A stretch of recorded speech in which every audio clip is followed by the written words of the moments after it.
რეზონანსი გამოიწვია მაკეინის ინსტიტუტის მიერ საქართველოს შესახებ გამოქვეყნებულმა კიდევ ერთმა განცხადებამ. ანგარიშის ავტორი ინსტიტუტის მიერ გამოგზავნილი მისია, რომელიც ქვეყანაში შექმნილ კრიზისს და მიმდინარე საპროტესტო გამოსვლებს 9-დან 13 დეკემბრამდე ადგილზე აკურდებოდა. განსაკუთრებით მწვავე შეფასებების თემა გახდა განცხადების ის ნაწილი, სადაც შესაძლო მსხვერპლზეა საუბარი.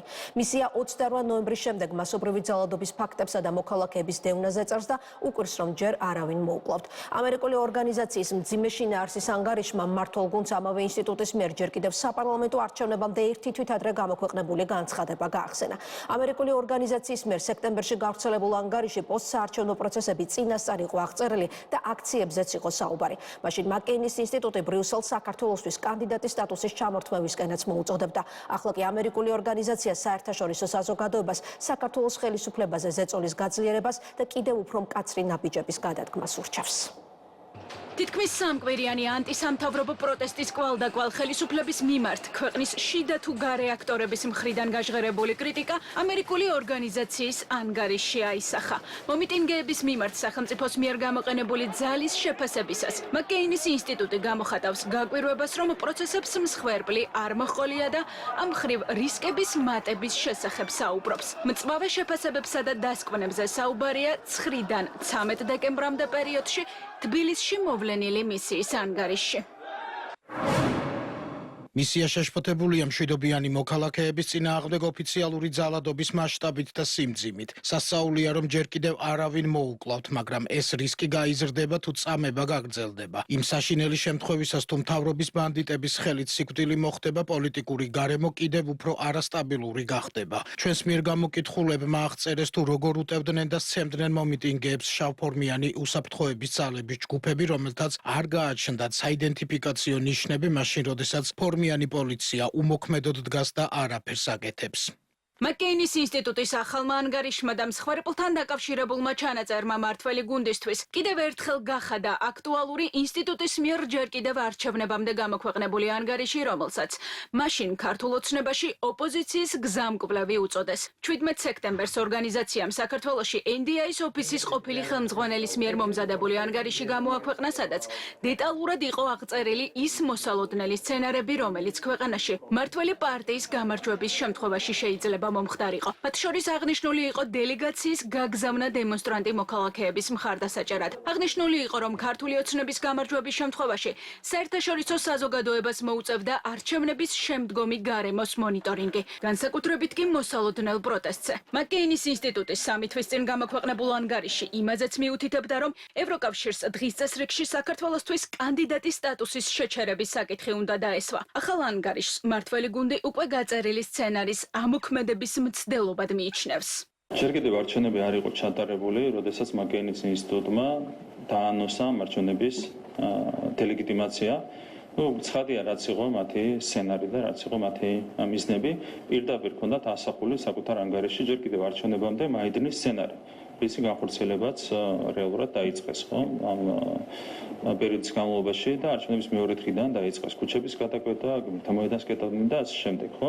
ანუ ეს სცენარი, რაც ეწერა მაკეინის ინსტიტუტის ანგარიში, პირდაპირ ამოქმედეს რადიკალური ოპოზიციის და NGO-ების ხელით. მათ ვერ მიაღწიეს საწოდოს, მათ როგორც ჩანს ამ დღეების განმავლობაში ჰქონდათ გათვლილი მსხვერპლზე, თუმცა საბოლოო ჯამში 5 დღეში ძალიან მარტივად შეძლო ჩვენმა სამართალდამცავმა სისტემამ დაპირისპირებოდა სისტემურ და უხის ძალადობას, რომელსაც ხედავდით თბილისის ქუჩებში და ყველაფერი დასრულდა მადლობა ღმერთს, არათუ მსხვერპლის გარეშე, არამედ რაიმე განსაკუთრებული გართულების გარეშე მაკეინის ინსტიტუტის ოცნებებს ახდენა არ უწევია.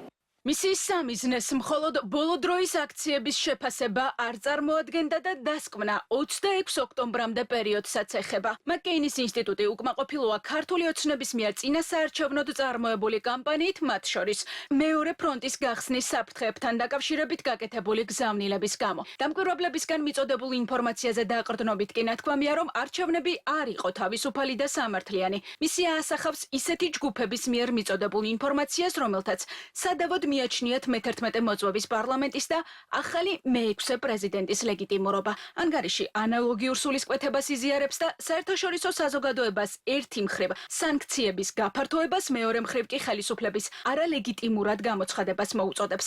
სხვა შემთხვევაში ხედავს რისკებს, რომ ხელისუფლება რეპრესიებს მიმართავს. ამასთან ქვეყანაში რუსული გავლენების ზრდაზე საუბრობს. ამ და სხვა ფაქტორებზე დაყრდნობით კი მაკეინის ინსტიტუტი გამოთქვამს შიშებს, რომ თუ დასავლეთი უმოქმედოდ დარჩება მოწინააღმდეგე ქვეყნების წინაშე, ის სუსტად წარმოჩნდება და ეს მაშინ, როცა დასავლეთის ქმედებებს საერთაშორისო საზოგადოებისთვის დიდი საფასური არ აქვს, რადგან საქართველოს დასავლეთთან პარტნიორობა ნავთობზე, ვაჭრობასა თუ დიდ ეკონომიკურ ინტერესებზე არ არის დამყარებული. საქართველო პატარა ქვეყანაა, თუმცა მისი კურსი რეგიონში მნიშვნელოვან გავლენას ახდენს. მაგალითად, საქართველოს ავტორიტარულმა და პრორუსულმა პოლიტიკამ შესაძლოა სომხეთის შესაძლებლობები შეზღუდოს, რათა რუსული ზეწოლიდან გათავისუფლდეს და დასავლეთთან დაახლოვდეს. უმოქმედობა ჩვენს მოწინააღმდეგეებს უგზავნის გზავნილს, რომ მათი მტრული ქმედებების შედეგის მომტანია და დასავლეთი სუსტია. ამავდროულად ქმედებებს საერთაშორისო საზოგადოებისთვის დიდი საფასური არ აქვს. ჩვენი პარტნიორობა საქართველოსთან ნავთობზე, ვაჭრობასა თუ დიდ ეკონომიკურ ინტერესებზე არ არის დამყარებული. ეს პარტნიორობა საერთო ღირებულებებს ეფუძნება, რაც საქართველოს განსაკუთრებულ პოზიციას ანიჭებდა დასავლეთის დედაქალაქებში. ეს საერთო ღირებულებები ახლა საფრთხის ქვეშაა. ამერიკის შეერთებულმა შტატებმა და ევროკავშირმა უნდა იმოქმედონ კოორდინირებულად. რამდენიმე ევროპულმა ქვეყანამ უკვე შემოიღო სამგზავრო აკრძალვები. ეს ნაბიჯები აჩვენებს, რომ ვერავინ დარჩება ხელშეუხებელი. შეიძლება შექმნას განხეთქილება ქართული ოცნების რიგებში და იმავე დროს შთაგონება მისცეს იმ მომიტინგეებს, რომლებიც რისკს საკუთარ თავზე იღებენ და თავს მარტოსულად გრძნობენ. თუმცა სანქციები საკმარისი არ არის. დელეგაცია თვლის, რომ საერთაშორისო საზოგადოებამ არ უნდა აღიაროს ეს მთავრობა ლეგიტიმურად. ჩვენი აზრით, თვითონ არჩევნები იმდენად ხარვეზიანი იყო, რომ შედეგების ვალიდურობისადმი სერიოზული ეჭვი გაჩნდა. გარდა ამისა, მთავრობის რეპრესიული ქმედებები მის მორალურ ლეგიტიმურობასაც ეჭქვეშ აყენებს. როგორც ამერიკულ დოკუმენტში წერია, მისიის მიზანს წარმოადგენდა გაეგო, როგორ უმკლავდებიან ქართველები არჩევნების შედეგად გამოწვეულ სტრესს. სავარაუდოდ ამ სტრესზე საუბრობდა იგივე ორგანიზაცია სექტემბერში გამოქვეყნებულ ანგარიშიც, სადაც ჯერ კიდევ არჩევნებამდე საპროტესტო გამოსვლები იწინასწარმეტყველა და ეს იმ შემთხვევაში, თუ ქართული ოცნების გამარჯვებას დამკვირვებლებიც დაადასტურებდნენ. რა მოხდა არჩევნების შემდეგ? წინასწარ შეფასებაში ეუთოოდირმა დარღვევების შესახებ ისაუბრა, თუმცა ქართულ ოცნებას არჩეული ხელისუფალი უწოდა. საერთაშორისო ორგანიზაციის საბოლოო ანგარიში კი ჯერ არ გამოქვეყნებულა. ადგილობრივმა დამკვირვებლებმა კი ტოტალური გაყალბების შესახებ საუბარი კენჭისყრის მომდევნო დღეებშივე დაიწყეს. შედეგების გამოქვეყნების შემდეგ უკმაყოფილება გამოხატეს ბარიერგადალახულ ოპოზიციაშიც და მე-11 მოწვევის პარლამენტს არალეგიტიმური უწოდეს. ახალი არჩევნების ჩატარების მოთხოვნით პერიოდულად აქციებსაც ორგანიზებდნენ და სპეციალურად მოწყობილ სცენაზე სიტყვით გამოდიოდნენ. ნოემბრის ბოლომდე არჩევნების შედეგების გასაპროტესტებლად გამართულ აქციებზე მისული ადამიანების რაოდენობა კი ხელისუფლებისთვის სწორედ იმას ადასტურებდა, რომ ოპოზიცია 26 ოქტომბერს დამარცხდა. თუმცა ხელისუფლების 28 ნოემბრის გადაწყვეტილებამ, რომ ევროკავშირთან მოლაპარაკების გახსნის საკითხს 2028 წლამდე დღის წესრიგში არ დააყენებს, მოვლენები რადიკალურად შეცვალა. გაუქმდა სცენა, ოპოზიცია კი სამოქალაქო საზოგადოების რიგებში დადგა. დღეს ისინი მაკეინის ინსტიტუტის იმ ჩანაწერს აფასებდნენ, სადაც მიმდინარე აქციების უმსხვერპლოდ ჩავლა სასწაულად არის შეფასებული. რა არის გასაკვირი იმაში, რა კადრებსაც უყურა თელმა მსოფლიომ და რა ჩვენ ვნახეთ, თუნდაც რამდენიმე მაგალითი ავიღოთ, დაგდებულ ადამიანებს როგორც ემდნენ, რასისტიკით უსწორდებოდნენ, რა უქნეს გურამ როგავას ან სხვებს თავდასხმა TV პირველი ჟურნალისტებზე და ასე შემდეგ, ხო, უამრავი ადამიანი სიკვდილს გადაურჩა საოცრებით და ამის აღნიშვნა რას ნიშნავს? ძალიან ამორალურია ამაზე საუბარო, ამით ვინმე სხვა რამის თქმა უნდა, ხო, ეს არის სწორედ რაღაც ესეთი პრორუსული და ავტოკრატული პროპაგანდის მაგალითი თუ სხვანაირად უნდა მოინალთოს, ეს მე სხვანაირად ნამდვილად არ გამიგია. როდესაც შენ არალეგიტიმურად, არაპროპორციულად იყენებ საპოლიციო ძალებს, იქ რა თქმა უნდა რისკი იმისა, რომ ვინმე დაზიანდეს და ვინმე საერთოდ დაკარგოს სიცოცხლეც კი გარდაიცვალოს, ამის რისკი ძალიან მაღალია. ვინც ამ არადემოკრატიულ პროცესებს უწყობს ხელს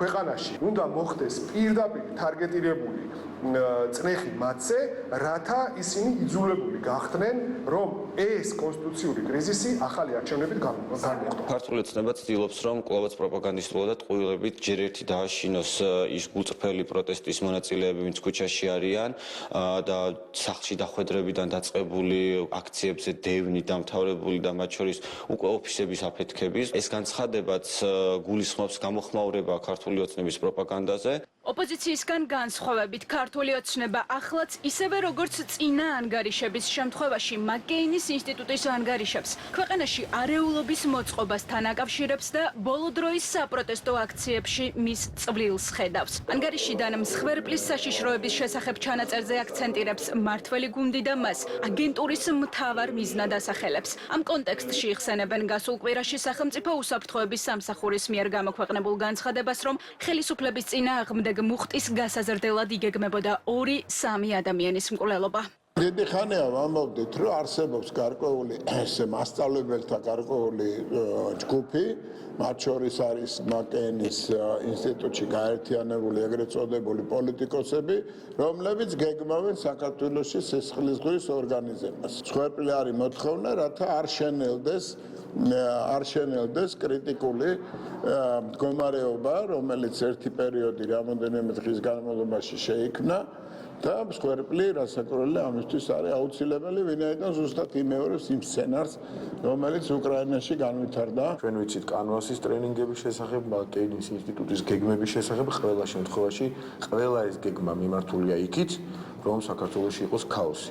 რაც არის სამწუხარო რეალობა, მაგრამ საბედნიეროდ საქართველო, ქართველი ხალხი და მისი არჩეული ხელისუფლება კარგად უმკლავდება ამ გამოწვევებს და ჩვენ იმისთვის ვართ, რომ ამ გამოწვევებს გავუმკლავდეთ ღირსეულად და ამავდროულად, რაც უნდა რთული იყოს, ამის პარალელურად გავაგრძელოთ ეკონომიკური განვითარება, ორნიშნა ეკონომიკური ზრდა გქონდეს და ღირსეული სვლა ევროკავშირისკენ, ევროპული ოჯახის სრულფასოვანი წევრობისკენ. მაკეინის ინსტიტუტის მისია საქართველოში დეკემბრამდე 2-დან 8 სექტემბრის პერიოდში იმყოფებოდა. მაშინდელ ანგარიშში 7 ქმედება იყო გაწერილი, რომლის განხორციელებას ამერიკის და ევროკავშირის მხრიდან არჩევნების წინ ითხოვდნენ. არჩევნების შემდეგ დამდგარ რეალობაში ორგანიზაცია ამ ნაბიჯების განხორციელებას აუცილებლად მიიჩნევს.